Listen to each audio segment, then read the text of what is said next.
Nunca pensé que la curiosidad me llevaría a descubrir algo que cambiaría mi vida para siempre. Todo empezó de la manera más simple. Yo quería saber qué pasaba en mi casa cuando yo no estaba. No era desconfianza, era más bien rutina.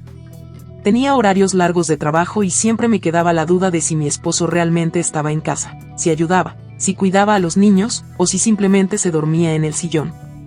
Así que un día, sin pensarlo demasiado, decidí colocar una cámara pequeña en la sala.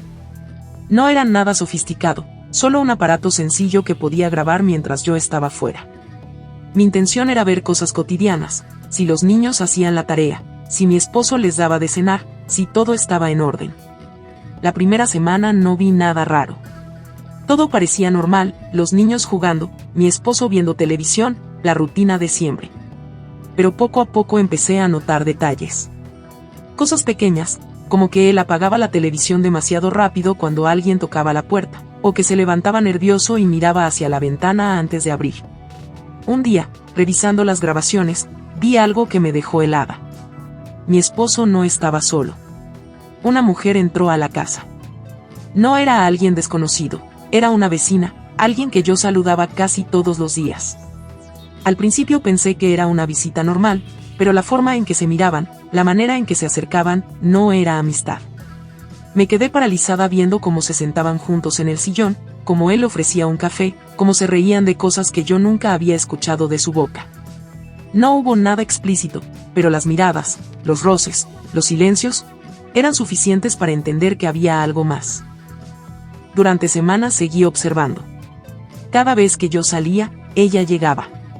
A veces solo por unos minutos, otras veces se quedaba más tiempo. Y lo peor era que mis hijos estaban en la casa, en sus cuartos, sin darse cuenta de lo que pasaba en la sala. Yo no sabía qué hacer.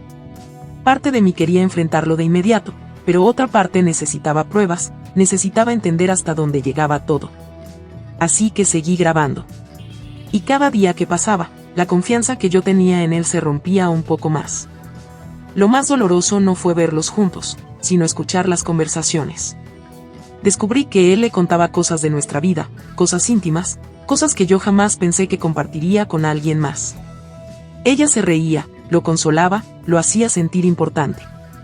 Y yo, detrás de la pantalla, me sentía invisible. Un día, mientras revisaba las grabaciones, me encontré con algo que me terminó de destrozar. Mi esposo hablaba con ella de planes. No eran planes de trabajo ni de amistad. Eran planes de viajes, de escapadas, de momentos que nunca me ofreció a mí. Ahí entendí que no era un error, no era un desliz. Era una decisión. Él había elegido compartir su tiempo, su energía y su cariño con alguien más. No lo enfrenté de inmediato. Guardé silencio. Seguí observando, como si necesitara confirmar una y otra vez lo que ya sabía. Hasta que un día, simplemente, no pude más. Lo llamé, le mostré las grabaciones, y le dije que ya no había nada que explicar. Él se quedó sin palabras. Intentó justificarse, decir que era solo compañía, que no había pasado nada físico. Pero yo ya no necesitaba escuchar más. Porque lo que vi, lo que escuché, lo que sentí, era suficiente para saber que me había engañado. Han pasado años desde entonces. Todo quedó atrás, pero todavía recuerdo la sensación de ver mi vida desde una pantalla, como si fuera una película en la que yo no era la protagonista. Colocar esa cámara me mostró el peor engaño de mi esposo. No fue un beso, no fue un abrazo, fue algo más doloroso, descubrir.